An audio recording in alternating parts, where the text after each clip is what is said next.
ಇನ್ನು ಮುಂಬರುವಂತಹ ಲೋಕಸಭೆ ಚುನಾವಣೆಗಾಗಿ ಜೆಡಿಎಸ್ ಭರ್ಜರಿ ಸಿದ್ಧತೆಗಳನ್ನು ಮಾಡಿಕೊಳ್ತಾ ಇದೆ. ಚುನಾವಣೆಗೂ ಮುನ್ನ ಪಕ್ಷ ಬಲವರ್ಧನೆಗೆ ಜೆಡಿಎಸ್ ಮುಂದಾಗ್ತಾ ಇದೆ.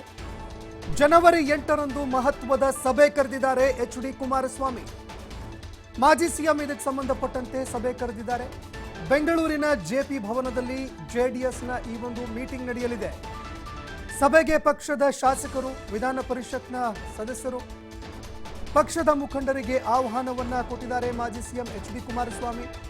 ತಳಮಟ್ಟದಲ್ಲಿ ಪಕ್ಷವನ್ನ ಸದೃಢಗೊಳಿಸೋದು, ಬೂತ್ ಮಟ್ಟದಲ್ಲಿ ಬಿಜೆಪಿಗೆ ಸಹಕಾರ ನೀಡೋದಕ್ಕೆ ಮುಖಂಡರಿಗೆ ಸೂಚನೆ ನೀಡುವಂತಹ ಸಾಧ್ಯತೆ ಇದೆ.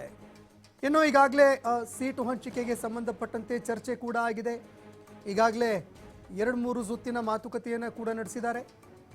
ಈ ನಡುವೆ ದೇವೇಗೌಡರು ಕೂಡ ಭೇಟಿಯಾಗಿ ಮಾತನಾಡಿದರು. ಮಾಜಿ ಪ್ರಧಾನಿಯವರನ್ನ ಭೇಟಿಯಾಗಿ ಮಾತನಾಡಿದರು.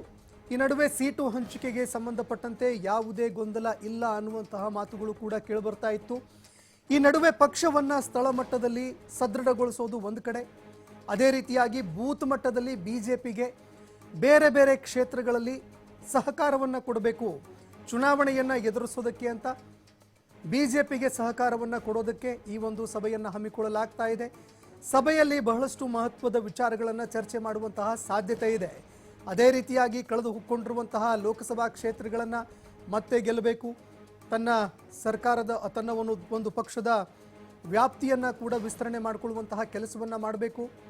ಅದೇ ರೀತಿಯಾಗಿ ಬಿಜೆಪಿಯ ಜೊತೆಗೂಡಿ ಅವರ ಜೊತೆಯಲ್ಲಿ ಯಾವುದೇ ರೀತಿಯಾದಂತಹ ಗೊಂದಲ ಇಲ್ಲದಂತೆ ಮುಂಬರುವಂತಹ ಲೋಕಸಭೆ ಚುನಾವಣೆಯನ್ನು ಯಾವ ರೀತಿಯಾಗಿ ಎದುರಿಸಬೇಕು, ಇದೆಲ್ಲದಕ್ಕೂ ಸಂಬಂಧಪಟ್ಟಂತೆ ಪಕ್ಷದ ನಾಯಕರು, ಶಾಸಕರು, ಮುಖಂಡರಿಗೆ ಇದಕ್ಕೆ ಸಂಬಂಧಪಟ್ಟಂತೆ ಸಂದೇಶ ರವಾನೆ ಮಾಡುವಂತಹ ಸಾಧ್ಯತೆ ಇದೆ.